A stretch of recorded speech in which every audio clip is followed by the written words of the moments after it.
Hello, we're Amyl and the Sniffers, and these are our Marquee memories.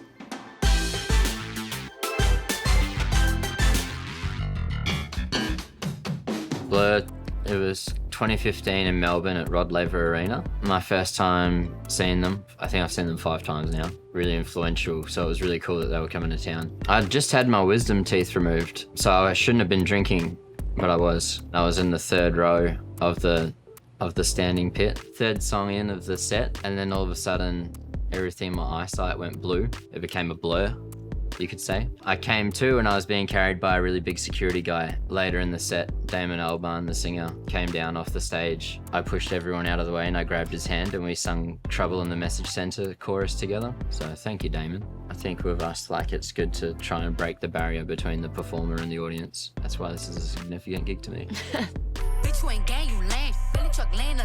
Cardi B would have been around 2019, I'm going to say. We were playing Roskilde Festival. Cardi B was one of the people on this lineup. We had to play at 4 a.m, I believe. Or was it 2 a.m. or 4 a.m? So there was a big day ahead of us. It was a rainy festival. We had little tents that we could kind of exist in. And I know that it was the end of maybe an already 2-month tour. We're all getting pretty weird at that point. Power Trip were playing and Cardi B was playing at the same time. We're all kind of fans of both of them. And all the fellas in the band, they went and watched Power Trip and I was like, I gotta go see Cardi because I love Cardi B. Anyone with audacity for me, I just can look up to them because I think there's not enough risk takers. And I just think she's funny. She makes me laugh. She was on stage and she was killing it and she was amazing. And then she said a line, "Bitch, you ain't game, you lame." And I was thinking, yeah, you know what? I am fucking lame. I'm watching a band by myself at a festival in the rain. I can't see shit. I was like, she's speaking to me directly. I can feel it. It's time for me to go.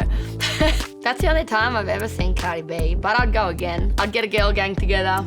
My love must be a kind of wild love. July 2024. We were walking in Lawrence, Kansas. It was a really hot day. We went past this pub. What's it called? I can't remember. The boot something. Something boot. There was some bands playing and we didn't know anything about One Waters. Say there'd probably be a top at 20 people there. One man walked out on stage, acoustic guitar and a stool, and he sat down and he started to sing. We were just looking at each other from across the room like, this is incredible. I don't think we've ever really been blown away by someone that we hadn't heard of before like that. It was a real testament to taking a chance and going to see any live music. And mind you, this is pretty different stuff to what we're used to. The songs all had heaps of humor in them. I think at one point he took his shoes off and you could tell he's a road dog, motherfucker knows how to tour. At the end of a song, he would pretend to throw his guitar. So it was like this gasp moment that everyone had, and it's something that I've tried to adopt for my set too. It's nice to be able to give credit to where it came from.